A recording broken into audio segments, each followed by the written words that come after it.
So yeah, when you open BeeGraphy, so this is what you see. You'll see an editor, marketplace, and all the other tools. What you need to do first is log in. For most of you who are first-time users, you'll be signing up, and once that is done, we can get going. So what I'll do is I'll head to BeeGraphy, and then I'll go through the process so you'll all follow it. Yeah, we go to BeeGraphy.com. Like I mentioned, you see the editor, you have the market, and then I've already logged in. So just fill in your info, and then you're good to go. All the required information here. You have support, you have the guide, all the editor, any questions you can ask the team.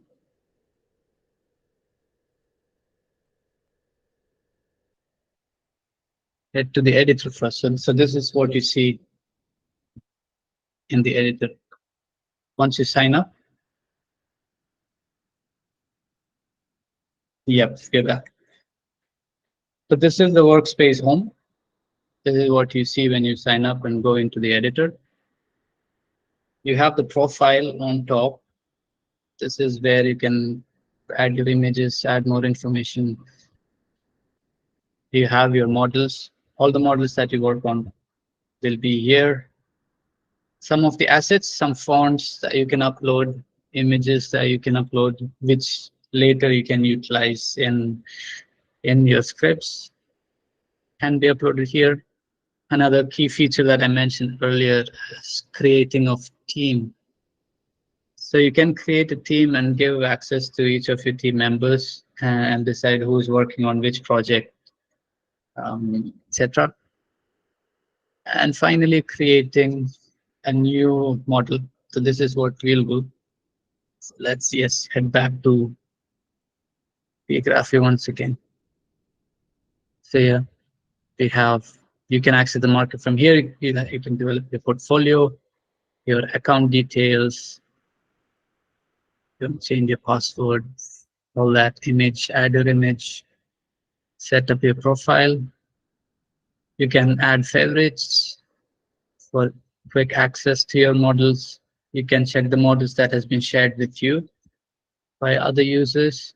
And if you have already published a few on the market, you can access from there. Now, if you want to create a team, give a team name, and then you can give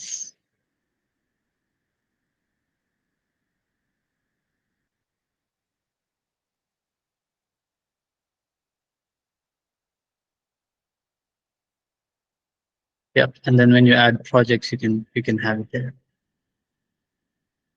Now let's start a new project and get into the editor interface where all the magic happens. So let's create a new model, workshop 1A.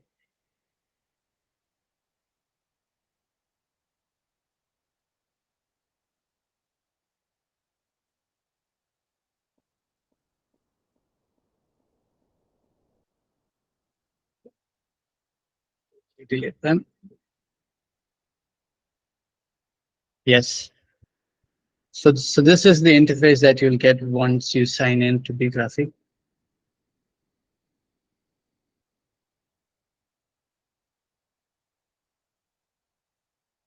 You'll have most of your tools here. This is your 3D viewer. Now you don't have to go elsewhere. All whatever you develop will be seen here. You can set up different view styles, view modes, zoom in and out, grid. This is where you for script, you add your components and develop script. People who are familiar with other parametric tools, I think they'll be easier. It'll be way easier for them to grasp. Quite intuitive. This is where you add the components, and this is where you see the model. getting developed slowly.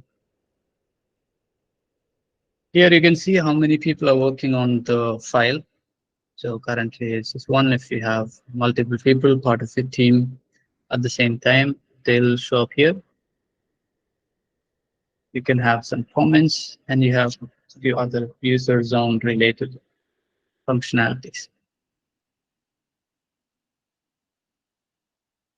Heading back to BeeGraphy again, we can just go through the same things in more detail. Click this, you'll go back to your home that we saw earlier, just to view all the models. You have some Q core components. If you want to export, you can come here and add some material. Most of the tools that is available on BeeGraphy, you would be able to find it here. Surface, vector, transform, curves, all these tools are here. If you want some math operations, those are available, the list. So this is your main friend.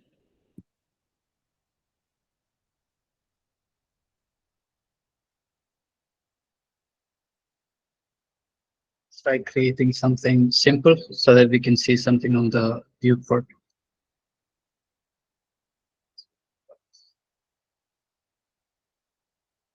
Okay, so as soon as you create, you have it in your 3D viewer.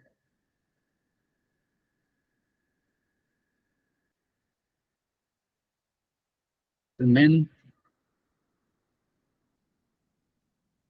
And also make it full screen. Quite cool if you want to detail look at the model. And also change views from perspective, top view, front, right. Easy. And if you have, then add ground plane. That's also quite possible, easy to use. Now, when it comes to the user zone, we have the number of users here. We have some comment section here. So if you have your teams involved and you have multiple comments that's been added, you can view them from here. And then you have these two different modes. We'll get into these later on, where you can demo the output of how it looks like. So this is about the basic interface of the key components on your landing editor page.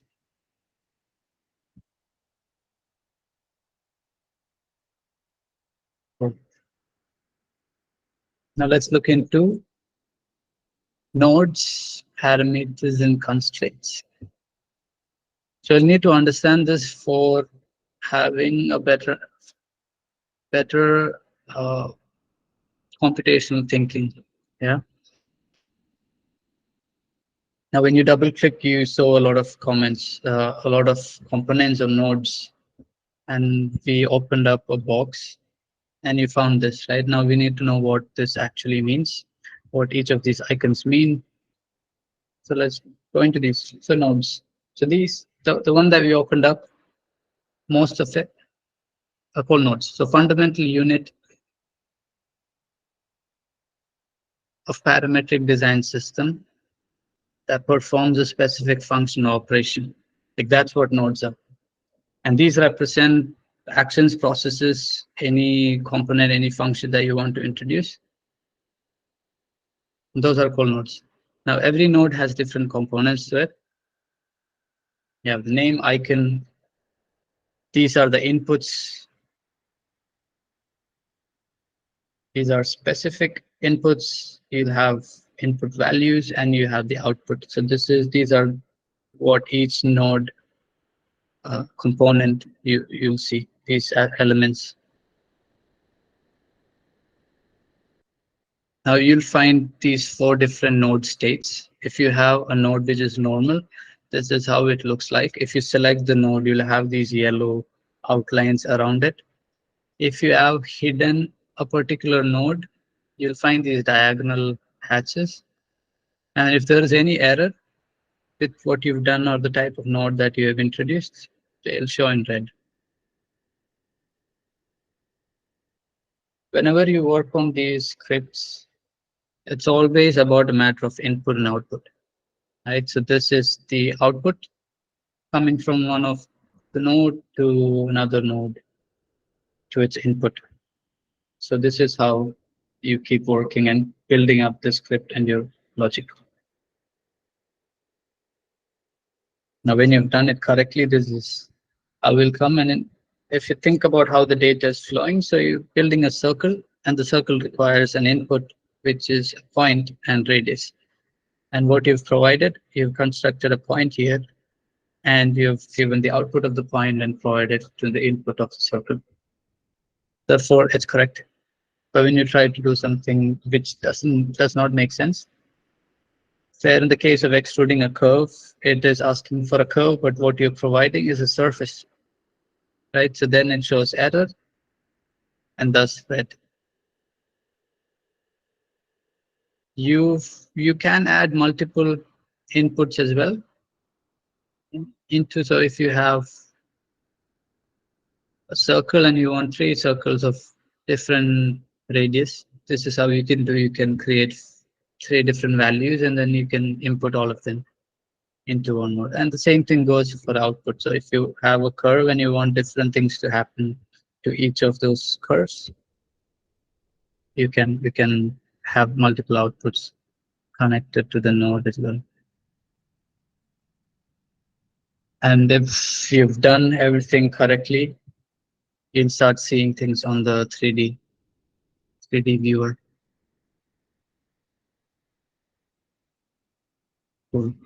Now we've discussed about the nodes, and most of the things fall under two categories when you're developing a parametric model.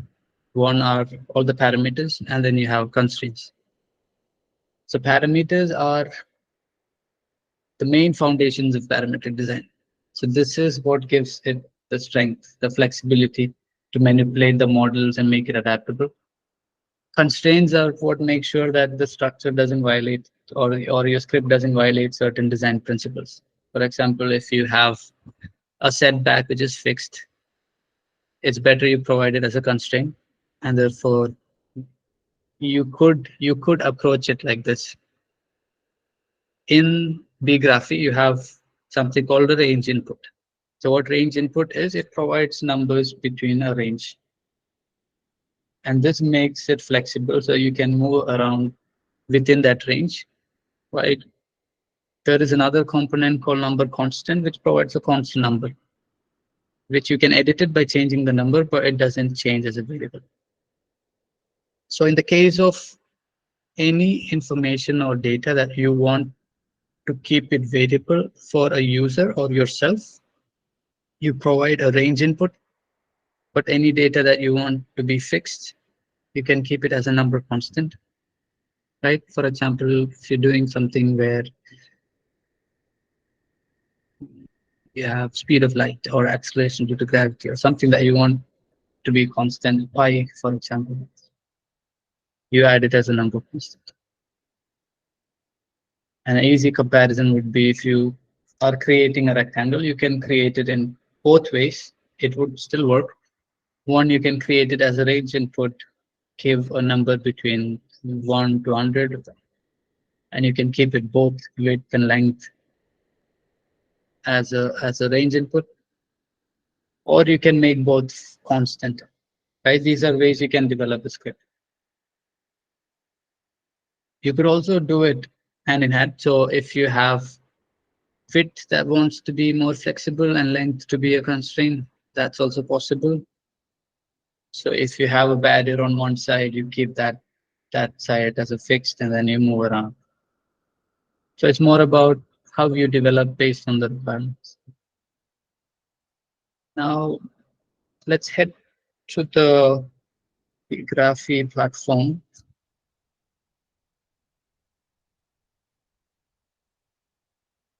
and develop the same.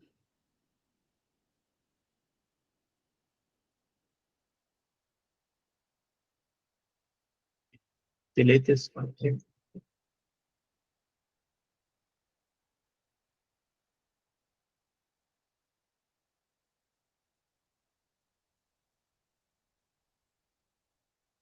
There you see. So now you can see a rectangle. Now BeeGraphy has provided width is 20 and length is 10 by default. Now what we need is to position the rectangle first. So we need a point, construct a point, provide it to the rectangle. Cephas, maybe Yes. change the viewports to the shaded mode. Okay. Yeah, and maybe Yeah. turn on the grid. Yeah, look better. Thanks. All right. Cool. So there were a few things that we discussed earlier. Those were parameters, variables, or constraints. Now let's add a range input as one of the variables. Right.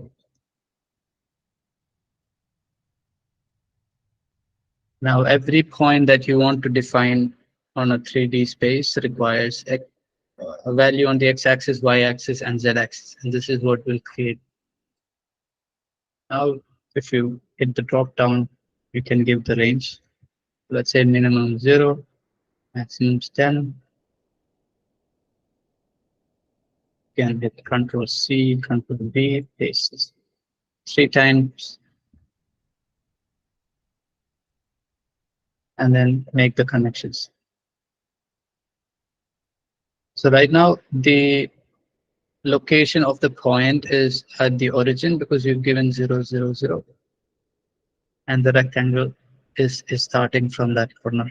Now, if you keep changing the location of those points, the rectangle also starts to change. Cool. And that's what you do with the rectangle as well.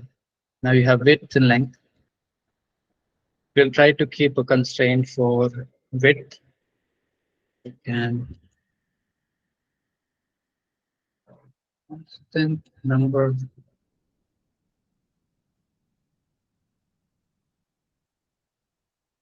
Okay.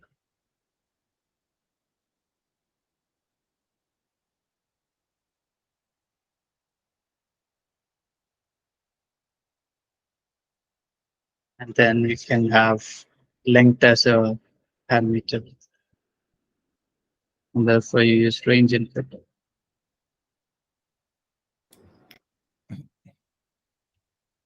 I'm keeping 0 to 100 so that you can see the variations much more.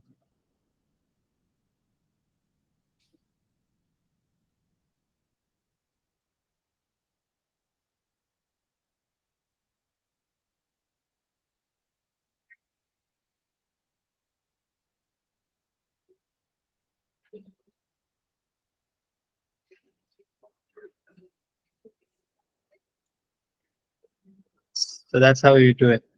So you have this as a constant. This you don't really want to move.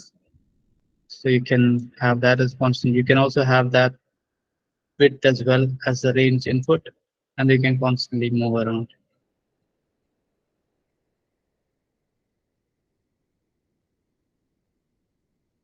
So this is in the case of a rectangle.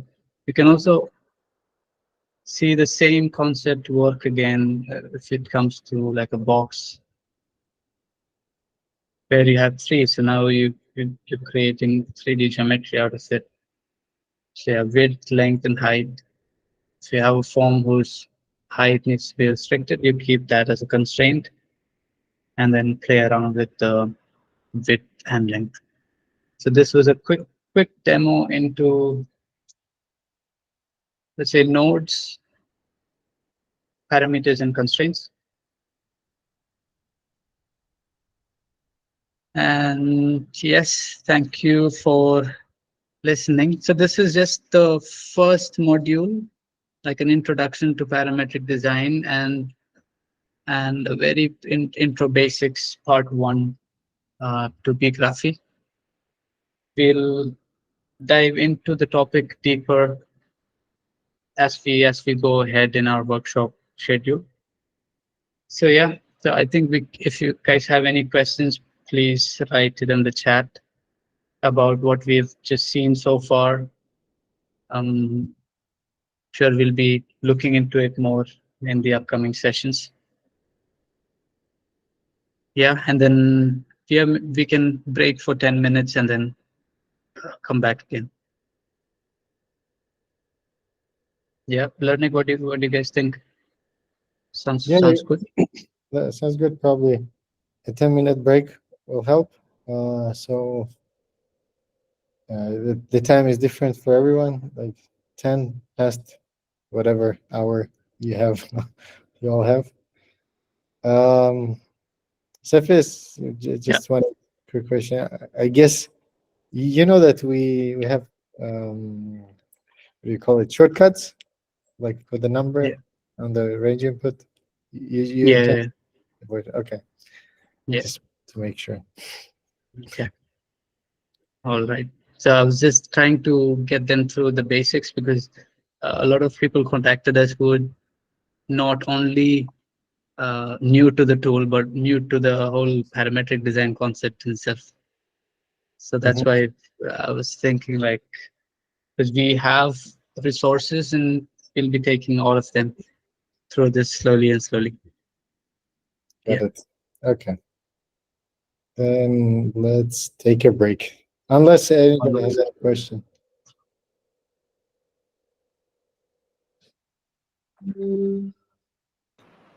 Yeah, perhaps we can utilize this 10-minute session for Q&A. So any questions you have, you might place it in the chat box and we will answer. So one question is, why do the inputs have different color, blue, green, red?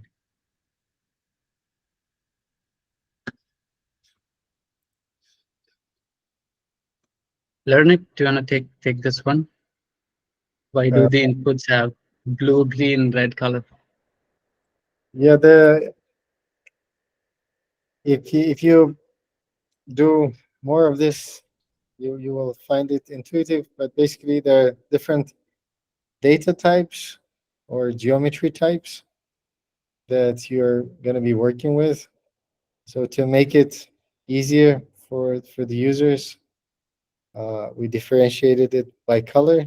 So Cephas in the beginning showed a situation when you get an error, like you're outputting a surface and you're using a surface as an input for the other node, but that node wants a curve. So there will be this conflict. Um, those colors will help you figure out that okay, they are different colors, so I shouldn't be connecting ports of different colors. Although there are situations when one port accepts different data types. For example, apply material nodes. You can give it different types of geometries, like you can give it a curve and then apply material to the curve, or you can give it a surface or a solid. I can see a new question. Or Yeah, the actually, other one is in Grasshopper, we have brep and deconstruct brep, like boundary representation. How can we do something like that in BeeGraphy? So as far as I know, I think there is a node called deconstruct solid for that. Am I Yes. right, Lanik? yes, there is. Yeah. We do have deconstruct. In fact, the geometries in BeeGraphy right now are BREPs.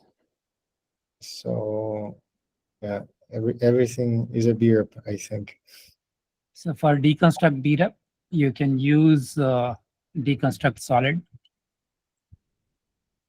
Exactly. Okay, the next question I wanted to ask. Yeah, so the recorded session will be available, will be uploaded on YouTube and Vimeo, and will also be available on the BeeGraphy Design Award page. So this question has been answered on top. Mm-hmm. Okay. All the recording will be available. Yes. So there will be a link on the Uni XYZ page We will dedicated. be embedding the video over there. So one can directly go to the Learning Resources tab and watch these recorded sessions. Mm-hmm. Cool. By the way, my background disappeared. Next question is, can we import geometries from other software to the script and modify them? You skipped you skipped one more question. uh, Yeah, I'll come back to that. okay. Uh, at this point, like at this particular moment, it is not possible. We will be developing that functionality. So, in fact, we already can do that. It's just that there are some challenges. Like if the user start importing bigger geometries, it's gonna crash. So we're trying to find a way how to enable the functionality, but also tell the users or make it intuitive for the users to understand what kind of geometries they should be importing and what is too big for the web. I don't know if I answered the question. Yeah, so I mean, what Learning is saying is probably in the future updates, they will have this functionality to import model from geometries from other software. So it's more like a compatibility issue, right? I think Learning. Well, depending on the software, like we definitely can at this moment enable B step import, which is a BREP, also STL and OBJ. Mhm. The others we need to fix yet. Like by the way, there is also a possibility to import SVG. Okay, so there is another question which we missed from Lynn. Will there be any Python or C component available? Or is it Uh, available right now?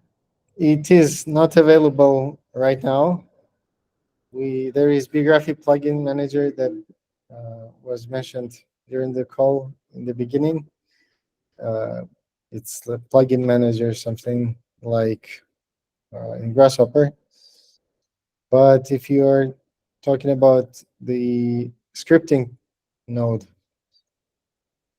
I don't know when we're going to add that. There are some limitations that we have because it's running in the web browser and there are security issues. So if you add some script in that node and then share the link, like publish it on the marketplace, and users start opening it, there's a risk that we can't control what's in there, and then others can open the script if there's anything malicious, like a phishing thing, virus. There will be a lot of problems that we're trying to avoid. So we will need to find a way how to enable scripting without compromising the security.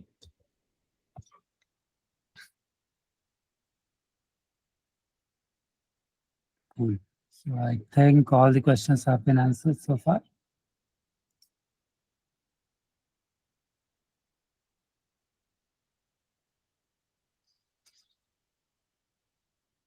We have 3-4 more minutes for the break. Yes, Apis. I realized at one point that you were thirsty, but you kept talking.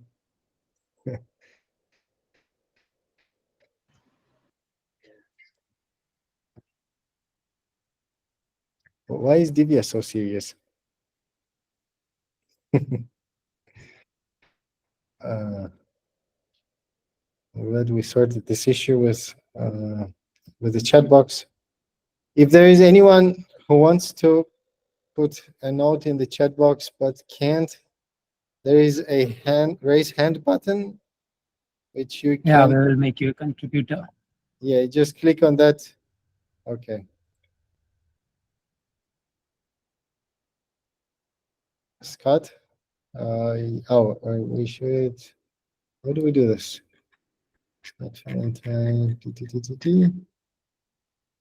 Okay.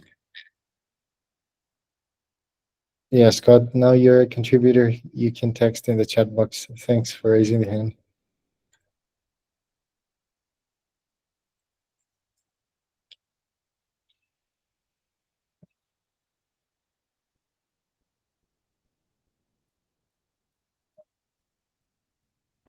Good question about Speckle. We get that question very often lately, so that means we definitely need to do that. We already looked into that. In fact, we had a call with Speckle, I think last year, but then we thought probably it's not that critical because there were more important things, more pressing issues back then. But probably at this point, we can add it to the task list.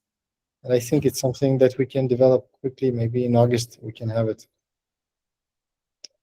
By the way, Scott, since you asked about the speckle, maybe you could elaborate a bit on how you want to use it with speckle. I'm just really curious.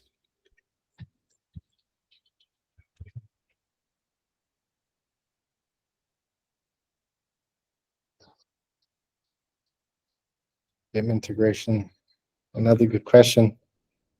Yes, thanks for the question. We do want to, but I don't know. Maybe Speckle will help to, like, integration with Speckle will partially solve that problem. And like full BIM, I don't know, maybe later this year or early next year. Unless we get lots of requests about BIM and then we understand that, okay, it's more important, we need to prioritize it. Our CEO is also on this call, so he's probably also taking a note that we need to work on BIM.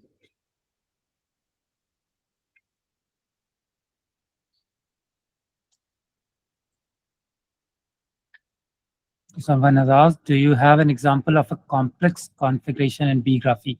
And what is so special about it that can only be done in, I think he wants to say BeeGraphy, but he wrote photography over there. So any complex example of, a modeling in BeeGraphy? Okay. I think there are a lot of examples on the market, on the marketplace, BeeGraphy marketplace. You'll find a lot of models. Any And specific one which you would like to point to?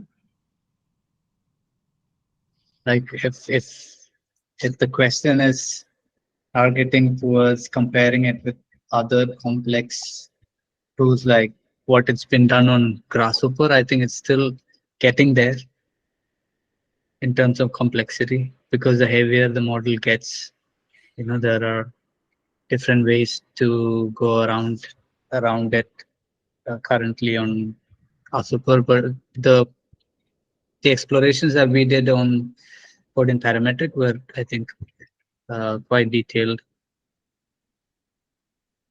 But then there are, I saw some interesting ones on the marketplace.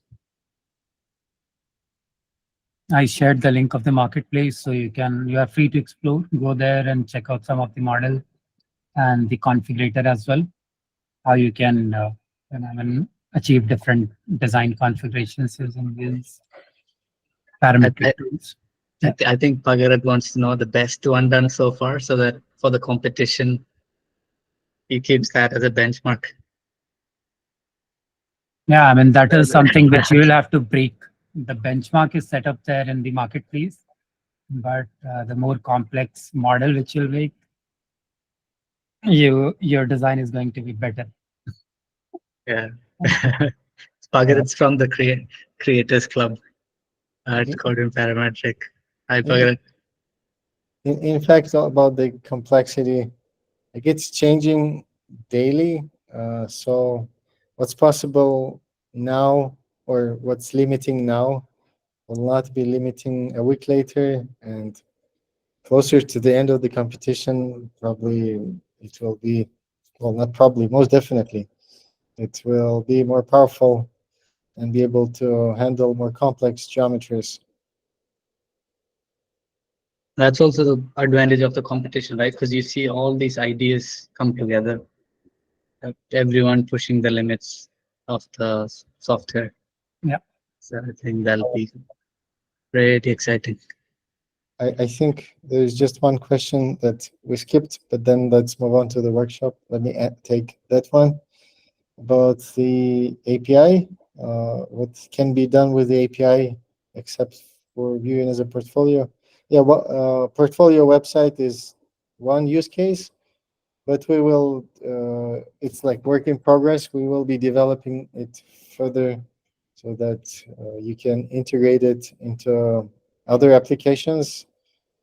For example, most popular use case probably will be e-commerce. Like if you're manufacturing or selling custom products, you can easily create a 3D visual product configurator that will generate dynamic pricing based on the parameters changed.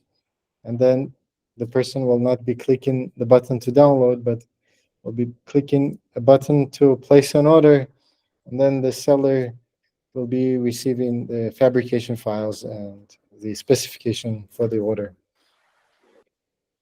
But if you have other applications in mind for the API, share. We would be happy to give it a thought. Oh, someone asked about the Hard business. question. Oh, I don't know. Sure. Okay, the last one before we continue. So the business model.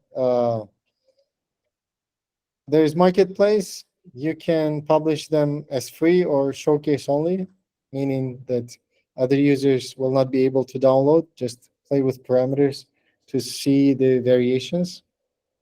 But you can publish it as a paid model, and BeeGraphy charges a 15% commission from all of the sales on the marketplace, and the sales will be like sale for each download or selling unlimited access to downloads.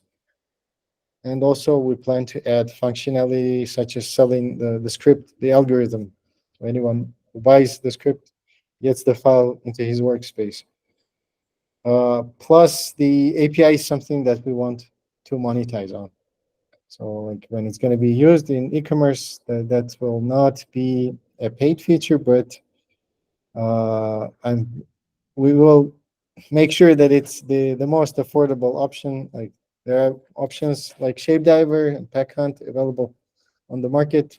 They are costly for small businesses. We'll make sure that it's definitely not breaking the bank. So anyone who wants to integrate it will be able to integrate and make money, not lose money. Yeah, let's move on. Safez. Okay. Yes.